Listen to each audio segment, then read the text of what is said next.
My name is Emma Calloway, and I never thought I would become a ghost in my own family. Not the kind of ghost that halls with creaking floors, but the kind that sits at the edge of the table, present but unseen. I was 32, a single mother, and the kind of daughter who quietly sent money whenever my parents' lives wobbled. But they only ever saw me as the family's mistake. Christmas at the Calloway house was perfect on the outside. Every year the same magazine, worthy scene, a long dining table covered in red linen, crystal glasses catching the light, garlands wrapped around the staircase, soft jazz floating in the air, the smell of cinnamon and pine. Like a holiday postcard, but beneath all that glitter, tension pulsed like a second heartbeat. I could feel it the moment I carried Lily, my 6-year-old daughter, through the front door. She wore her favorite green velvet dress with the white collar, the one that made her twirl in front of the mirror like she was a princess in a storybook. She clutched her stuffed reindeer to her chest, the one she'd named Lucky, and whispered, "Do you think Grandpa will smile at me this year?" "Of course, baby," I lied with a soft smile. Inside, the ritual began. My mother kissed Lily on the cheek and said she was just precious. My father, Dorian, didn't even look up from his wine glass. My brother, Ryan, arrived with his wife, the two of them smirking as always, their toddler already sticky with peppermint bark. I found my seat at the far end of the table, with Lily between me and the wall. It was always like this, close enough to serve, far enough to forget. Small talk floated around the table, but none of it touched me. I laughed when it was polite to laugh. I passed the gravy when it was my turn, and all the while, I braced for the moment I knew would come. It started like it always did, with a joke. "Some women just rush life," Ryan's wife said, cutting her pie. "End up raising chaos on their own. Can't imagine that stress." The table laughed. My mother laughed too, not at me, not for me. Just enough to let the knife slide in quietly. I kept my eyes on Lily, helping her cut her ham into tiny pieces. She giggled at her own reflection in the spoon, innocent and unaware of the storm brewing over her head. Then, the moment arrived. My father set down his fork with a soft clink that might as well have been a gavel. He cleared his throat. "You think showing up here every year without a husband makes you brave, Emma. It makes you pathetic. You embarrass this family." The air vanished from the room. Even the soft jazz in the background seemed to hold its breath. Lily froze, her spoon trembling in her hand. My mother stared down at her lap. Ryan blinked and sipped his wine. And me, I felt nothing. Not anger, not shock, just the heavy confirmation of what I'd always known. My father's voice cut again. "Get out, take your mistakes with you." I stood slowly, like the decision had already been waiting in my bones. I took Lily's hand. "Okay," I said simply. No tears, no pleading. Just freedom dressed as quiet surrender. We walked out through the pine-scented hallway, past the wreath on the door, and into the cold night. The porch light flickered in the winter rain, as if even the house hesitated to see us leave. Lily's tiny fingers curled tighter around mine. "Mommy, did we do something bad?" "No, baby," I whispered. "We're just done here." I buckled her into the car, the leather cold against her cheek as she leaned against the seat. By the time I started the engine, she was already asleep, the stuffed reindeer slipping from her arms. The wipers brushed snow and rain off the windshield as the house faded in the rearview mirror. I didn't look back. For the first time in my life, I felt lighter walking away than I ever did staying. Driving through the dark streets, with Lily's soft breath filling the car, I realized something life-changing. I had been the invisible spine of that family for years, holding them up while they broke me in pieces. And yet, I had the power to walk away, to never ask for permission again, to start a life where my daughter and I wouldn't need to whisper to exist. The drive back to our apartment felt endless, the city lights blurring into streaks of gold and white on the wet windshield. Lily's head rested to the side, her tiny mouth open, a soft snore escaping as her reindeer slipped from her fingers. I drove one-handed, my other palm hovering near hers. She didn't reach for me, but I wanted her to know I was there, always there. Inside the quiet car, I could hear my own heart over the engine. No music, no radio, just the sound of freedom I hadn't expected to feel tonight. When we finally reached our apartment, a third-floor walk up with peeling paint, and a single rattling window, I carried Lily up the stairs. The hallway smelled faintly of old carpet and fried onions, but it was honest. Unlike that glittering house we'd just left, this place never lied to me. I laid Lily down on her little bed, tucked her reindeer into her arms, and stood at the doorway for a moment. The streetlight outside spilled across the floor in pale gold, painting stripes over the old rug. And in that stillness, my mind began to rewind. 6 years ago, I had moved in here pregnant and alone, carrying more shame than furniture. I had left behind the life everyone expected of me, the perfect marriage, the white picket dreams. Instead, I had a baby coming and a family that whispered my name like it was a warning. Those first months were survival. I ate cereal for dinner more times than I can count. I worked 2 part-time jobs, answering customer service emails at 2 a.m. while my swollen feet ached under the desk. I fell asleep sitting up. My laptop balanced on a stack of unpaid bills. But the night Lily was born, holding her in that dim hospital room, I made a silent vow. I will never let her feel like a mistake, even if I have to disappear to do it. That's how Blue Finch was born. Not the bird, not the name everyone now whispered with admiration in design circles, but the business I built from a wobbly IK desk and desperation. I started with one artist, a watercolor painter from Vermont who sent me her work through email because she couldn't afford a website. I stayed up all night, teaching myself to code from YouTube tutorials, learning about shipping, taxes, and branding between diaper changes. The site crashed constantly. Orders were late. Once, I sent a painting to the wrong address and cried so hard I scared the baby. But I kept going, because failure wasn't the fear. Sliding backward into the life where I needed my parents' approval was. By Lily's first birthday, I had 2 more artists on board. By her second, we were shipping out of our bedroom closet, inventory hidden under her crib. By her third, I'd turned cold coffee and sleep deprivation into my first 6-figure year. And through it all, I stayed invisible to my family. When my parents' mortgage almost defaulted, I wired the money anonymously.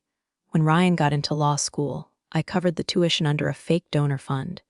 When they posted vacation photos in Paris, smiling over wine on a balcony I had paid for, they called it luck and blessing, and I let them. Because back then, being invisible felt like control. It felt like power. But standing in that tiny apartment now, the same walls that watched me build a life in secret, I felt the truth pressing in on me.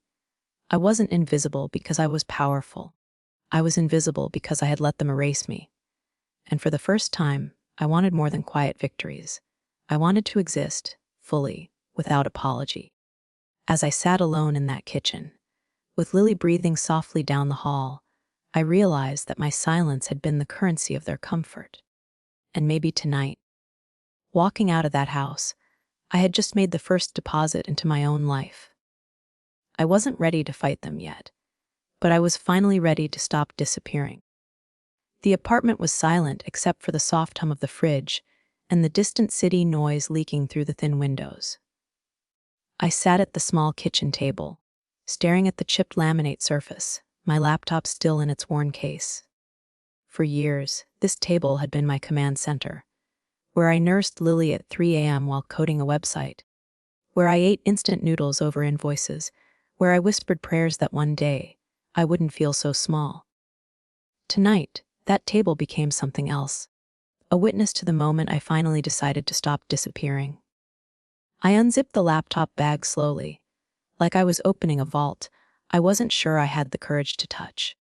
The screen lit up my face, reflecting in the dark window above the sink. I barely recognized the woman looking back, eyes sharp, jaw steady, a woman who wasn't afraid anymore. Bank dashboard, rows and rows of transactions scrolled past like a diary of silent sacrifices. Ashford mortgage auto pay, Ryan Calloway tuition transfer, utilities and car insurance, Family trust, church trip reimbursements, I knew every line. I had built their safety net brick by invisible brick. And for years, I thought that was love. Or maybe I thought it would buy love. My fingers hovered over the mouse. I took a long breath. Then, with a click that felt louder than thunder cancel, mortgage autopay paused. Click. Ryan's tuition transfer frozen. Click. Mother's medical account locked. Line by line, I cut the strings that had tied me to their comfort and my own invisibility. Not out of anger. Out of release. With every confirmation screen, I felt something uncoil in my chest. A knot I hadn't realized had been holding me hostage for years. When I closed the laptop, the apartment was the same, the single light above the table buzzing softly, the faint smell of baby lotion from Lily's room, the cold floor under my bare feet, but inside, everything was different. I wasn't just surviving anymore. I was choosing myself for the first time. I walked to Lily's room, leaned against the doorframe, and watched her sleep. She didn't know her life had just changed, that her mother had finally stepped out of the shadows. I whispered into the dark, "We're free now, baby. Even if it's just in here, we're free." That night, I barely slept. I lay in bed, listening to the city breathe outside, and realizing that I had spent years carrying a family that never even knew my hands were bleeding. And now, I had put them down. Freedom didn't feel like fireworks. It felt like a deep breath after years of holding it in. It felt like standing on the edge of something new. Terrifying, uncertain, but mine. And for the first time, I was ready to fly straight into the storm instead of hiding from it. The city felt smaller after that night. Every streetlight, every grocery aisle, every passing neighbor. It was as if I was walking through the life of the old Emma, a woman who used to whisper her way through survival. I woke up the next morning with Lily curled beside me, her tiny hand gripping the collar of my t-shirt. The air smelled like rain and old radiator heat. I stared at the ceiling and thought, we don't have to live in this shadow anymore. We don't have to keep breathing the air they left us. By noon, I was booking a one-way flight. The place had been waiting for me for 2 years, hidden in a folder of dreams I had never to open. A small house by the sea in Monterey. On paper, it was a corporate retreat property. In reality, it was my escape hatch, a space where I could finally hear my own voice. The plane lifted into gray clouds 2 days later. Lily pressed her forehead to the window, her voice a soft hum under the roar of the engines. "Mommy, are we close to the beach yet?" "Almost," I said, smiling, and for the first time in years, it didn't feel like a lie. The house was waiting under a bruised morning sky. Wide windows, sand-colored rugs, and an ocean view that looked like a painting. I opened the sliding door and let the salt air hit my lungs, sharp and clean. Lily ran barefoot across the wooden floor, spinning in circles. "Mom, it smells like the ocean," she laughed. I leaned on the doorframe, and for the first time, happiness didn't feel like trespassing. Nights by the sea were different. No city hum. No family tension lurking behind crystal glasses. Just the waves, the wind, and the soft breathing of a little girl who only knew love. I began to write again. Not emails. Not invoices. Just me. On a yellow legal pad, I scribbled memories, half poems, and lists of things I had survived. Nights of crying over bounce payments and broken trust, years of family dinners where I was present, but never seen silent victories that nobody ever cared to notice. Somewhere between the pages, an idea bloomed, harbor of light. A place for women like me. Invisible pillars holding up the lives of people who never said thank you. Women who deserved more than survival. I spent the next week outlining the plan. Emergency grants for single mothers, legal aid for women in custody and eviction battles, food, and shelter support for those on the edge of breaking. I moved $1 million into a new account with steady hands. Not as a secret, not as a bribe for love, but as a seed of something that was finally mine. One evening, as I watched Lily build a driftwood fort on the beach, my phone rang. The number glowed like a ghost home. I hesitated, the sea wind tangling my hair. Then I answered. Emma, my mother's voice was thin, trembling. The bank called. The mortgage, the accounts, nothing's going through. Your father's furious. I don't know what's happening. I let the silence stretch. The waves crashed in the background like punctuation. There's no mistake, I said softly. I paid for everything. The house, the tuition, the trips. All of it. The line went still. Then, a whisper, I didn't know how to see you. I thought you'd come around eventually. I'm sorry. I closed my eyes, letting the wind carry away years of weight. I forgive you, I said, but I'm not coming back. If you want to know me now, start by listening. That night, I sat at my patio table, the ocean stretching into blackness, and I realized something that made my chest rise lighter than it had in a decade. I wasn't angry anymore. I was free. Freedom wasn't fireworks or shouting. It was the sound of waves and a little girl laughing in the next room. It was the weight sliding off my shoulders, one invisible brick at a time. And it was knowing that, for the first time in my life, I wasn't building anyone else's home. I was building my own light. The waves had become my lullaby. Every night after Lily fell asleep, I'd sit on the porch of our little ocean house, pen in hand, notebook open, letting the salt air loosen memories I had buried. Harbor of Light was growing faster than I'd imagined. Every donation I approved, every message I read from a mother who could finally breathe for one night. It felt like I was stitching pieces of my own heart back together. I thought the past was finally behind me. But the past knows how to find you. One afternoon, as Lily napped on the couch, the phone rang. Unknown number. I almost ignored it, but something in my chest tightened. Hello, Ms. Calloway. The voice was male, firm, professional. I'm calling from Ashford and Vale Law offices. Your parents have filed an inquiry regarding the family trust and associated accounts. They are alleging misappropriation of funds. The words hit me like cold water. I froze, staring out at the ocean, watching a gull hover in the wind as if the world hadn't just tilted. Misappropriation. I repeated. Those funds came from me. Every cent. Ma'am, I believe you, the man said carefully. But they're claiming they were unaware of the financial arrangements and are requesting an investigation. You may want to prepare documentation. I hung up, heart pounding in the quiet house. Lily stirred, murmuring in her sleep, unaware that the storm I thought I'd left behind had followed me to the sea. For the first time in weeks, I felt that old tremor of fear. Not fear of losing money, but fear of being erased all over again. They weren't just trying to reclaim the money. They were trying to rewrite me as a villain. That night, I walked down to the beach, barefoot, the cold sand biting my toes. I thought of the years I'd spent holding that family together. The mortgages, the tuition, the vacations I paid for silently. And now, after finally stepping into my own light, they wanted to drag me back into their shadow. I looked up at the moon and whispered to myself, no. Not this time. If they want the truth, they're going to get it. Every line, every receipt, every sacrifice they ignored. Over the next week, I began building a second story, not for Harbor of Light, but for my own defense. I dug through years of digital records. Bank transfers labeled with fake donor names, airline receipts for trips they called blessings. Screenshots of mortgage payments timed to their near defaults. Each file was a brick in the invisible house I had built for them. And now those same bricks would protect me. Then an email arrived from my mother. Short, clipped, almost frightened. Emma, we didn't know they would push for legal action. Ryan is angry. He feels betrayed. Your father says he doesn't recognize you anymore. I don't know what to do. I stared at the screen, and for the first time, I didn't feel the old ache to fix things. I felt clarity.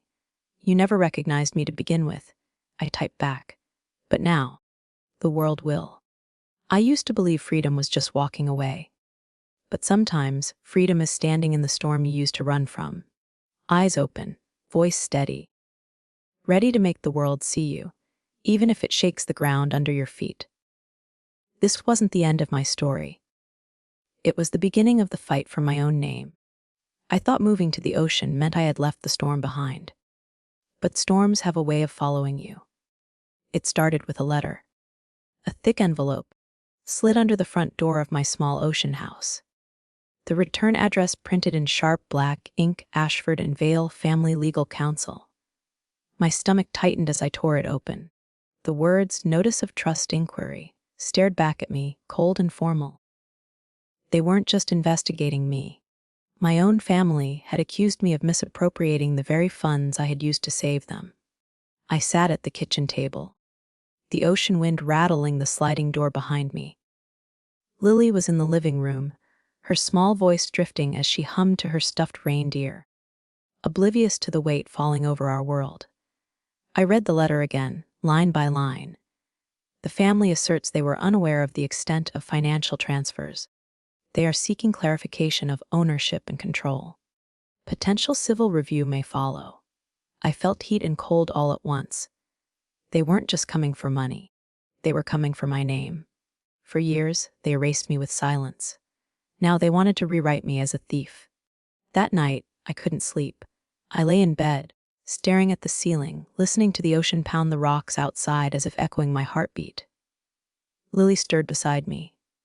"Mommy, you okay?" she mumbled, eyes half closed.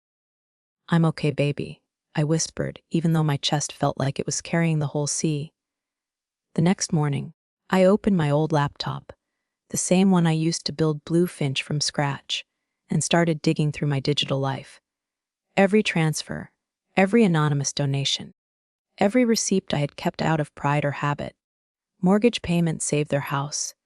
Tuition checks sent Ryan to law school. Vacation flights to Paris and Rome booked under aliases I created. I had the paper trail of my own invisibility. And for the first time, I realized these records weren't just numbers. They were proof that I existed. I spent the next week turning my little dining table into a war room. Labeled folders stacked high, USB drives with years of bank statements, a timeline of every silent rescue I had ever performed.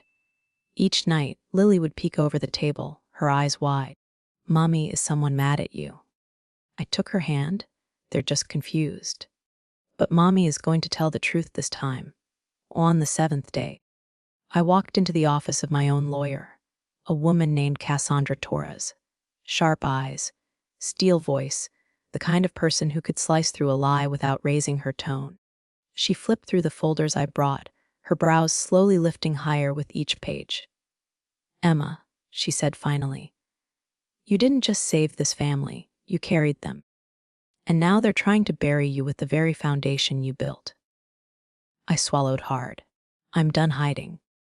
If they want the truth, we give them the truth. That night, after Lily went to sleep, I walked barefoot to the edge of the water. The sand was cold, the waves licking at my ankles like a reminder. The old Emma would have run. The new Emma is ready to fight. I whispered into the wind, "You wanted me invisible. Now the whole world will see me." I once believed freedom meant walking away. But sometimes, true freedom is standing still while the storm comes for you. With your head high, your voice steady, and every scar ready to tell its story. The day of the meeting felt colder than any winter I'd known. Even the ocean outside my window seemed to hold its breath. Cassandra, my lawyer, sat across from me in the quiet lobby of Ashford and Vale. The walls were glass, the floors polished to a shine that reflected my boots and my nerves. In my hands, I held a black folder. 6 years of my life condensed into documents, numbers, and silent proof that I had existed in the shadows for far too long. The receptionist opened the door. "They're ready for you." I stepped into the conference room and froze for half a second. There they were. My family. Dorian, my father, stiff in his gray suit, jaw locked, eyes cold like the winter sky. My mother, shoulders hunched, wringing her hands in her lap. Like the apology she wanted to give was caught in her throat. Ryan, my brother, leaning back in his chair, lips curled in the same smirk he'd worn the day he called me a mistake. The air smelled of leather and printer ink, but underneath it was the same tension that once haunted every Christmas dinner. "Emma," the family's lawyer began, his tone professional but sharp, Your family feels they were blindsided. Funds were moved, accounts were frozen. They wish to resolve this amicably, but they need an explanation. I sat down slowly. My pulse was steady, but my hands were ice under the table. You want an explanation, I said, my voice quiet but clear. Then let's start from the beginning. I opened the black folder. The first page, a mortgage statement dated 6 years ago, paid in full by A. Donor LLC. The month you were about to lose the house. I said, eyes on my father. That was me. Next page, Ryan's law school tuition, every semester. You said a mysterious donor believed in you, Ryan. That was me. Page after page, airline receipts to Paris and Rome. Church trip donations, car repairs and insurance payments. Every silent rescue I had ever performed, laid bare under the cold office light. The room went silent except for the soft click of pages turning. Ryan's smirk faltered. My mother's eyes filled with tears she didn't let fall. My father, his hands clenched on the table, but his voice, when it came, was low and trembling. Why didn't you say anything? I met his eyes for the first time in years. Because you never asked. Because the only version of me you ever wanted to see was the one you could pity or judge. Not the one who saved you.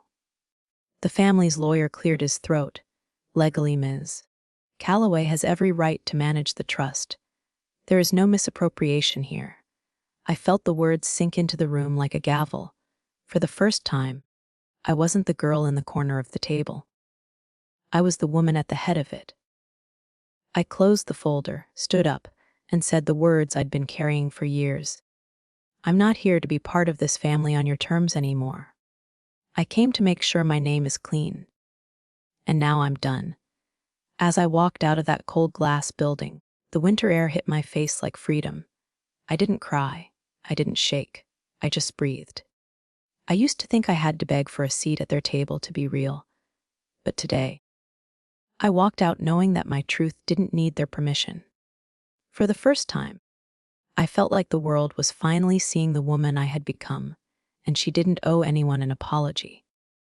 Life after the confrontation felt strangely quiet. Not empty, just still. The kind of stillness that made you hear things you used to drown out: the hum of the fridge, the faint whistle of wind through the sliding door, and Lily's soft laughter echoing in the house by the sea.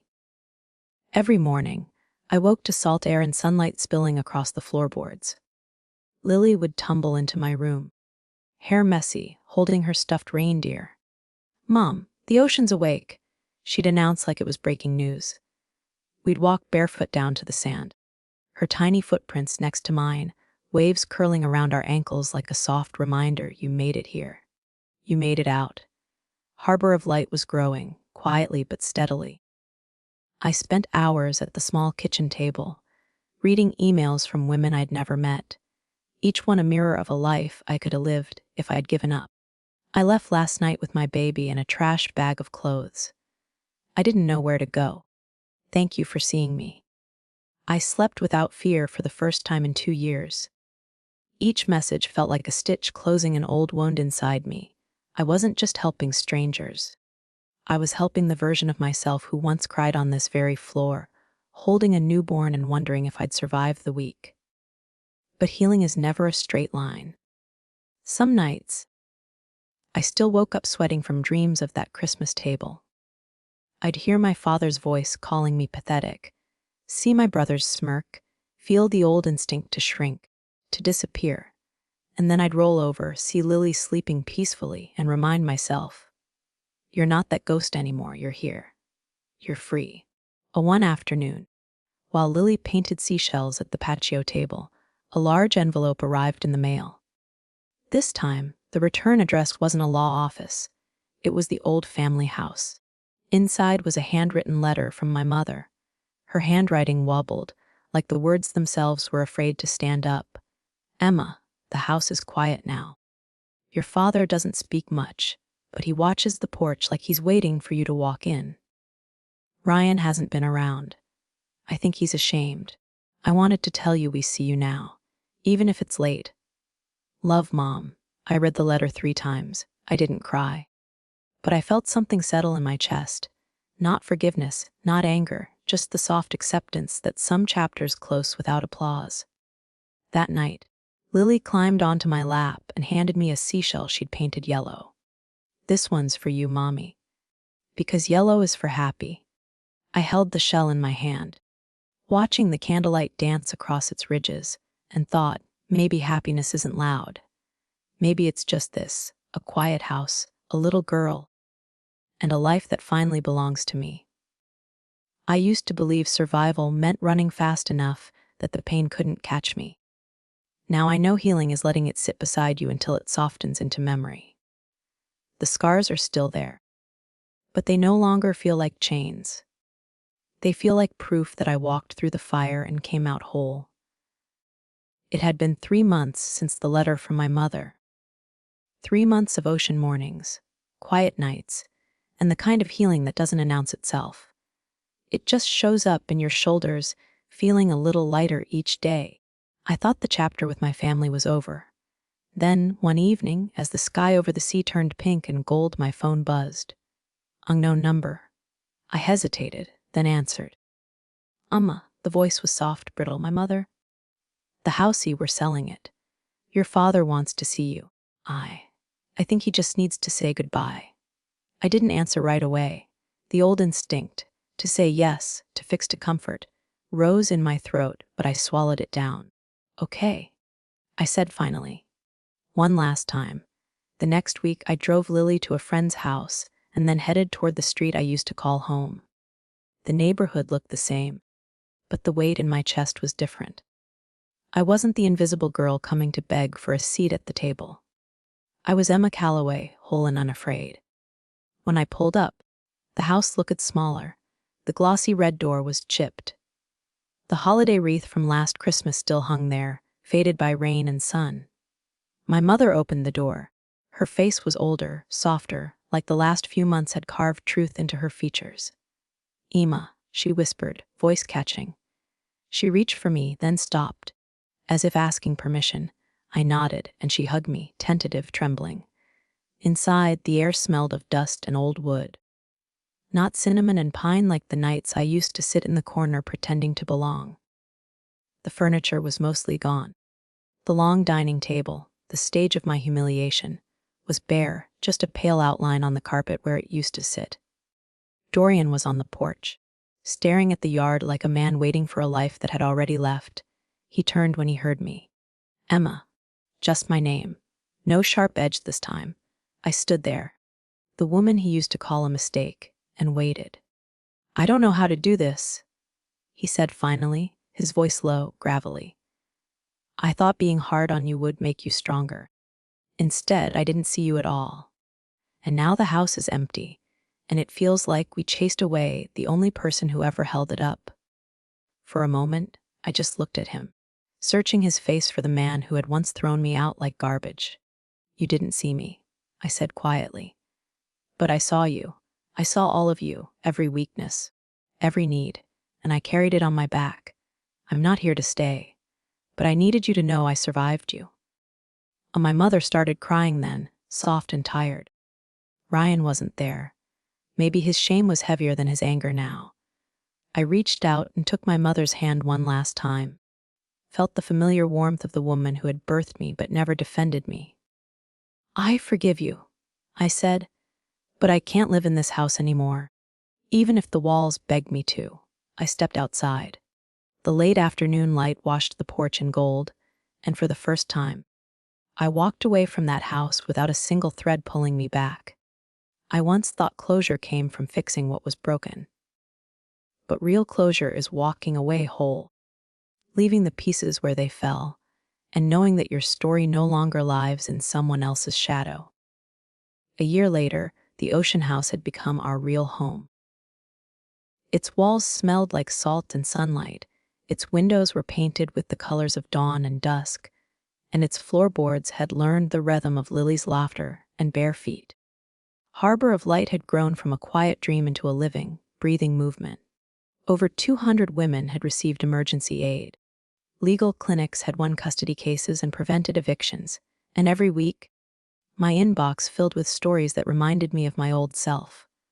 The woman sitting on the floor of a tiny apartment, praying for just one chance to feel seen. One evening, as the sun sank behind the waves, Lily and I sat on the porch with a stack of thank you letters. She picked one at random, carefully sounding out the words, "Dear Harbor of Light, I was sleeping in my car with my daughter 2 months ago. Last night, we moved into our own room. Thank you for seeing us when no one else did." I felt my chest tighten. This was the life I had once begged for, now handed to someone else because I finally had the strength to give it. We walked down to the sand together, the sky blushing pink and orange as the tide crept in. Lily ran ahead, arms stretched wide like wings, calling back to me, "Mom, look, I can fly." I laughed, slipping a smooth shell into my pocket. Just like the one I picked up the night I swore I'd never be invisible again. I realized I no longer needed to carry proof of survival. I was living proof. That night, I wrote the last entry in my journal for this chapter of our lives. They once wrote me as the family's mistake, but I rewrote myself as the woman who walked into her own light. Home isn't the house that tolerates you. It's the life you build where your heart can finally speak out loud. I closed the notebook and turned off the lamp, letting the sound of the ocean lull me into the kind of sleep that only comes when you are no longer running. I learned that freedom doesn't come from being loved by the wrong people. It comes from loving yourself enough to walk away. Sometimes, the greatest revenge is simply building a life so full of light that no shadow from your past can reach it. Have you ever felt invisible in your own family? Would you keep showing up for people who only see your mistakes? Or would you finally choose yourself? Share your story in the comments below. Like, share, and subscribe to Telling Story with me for more powerful, real life stories that will stay with you long after they end.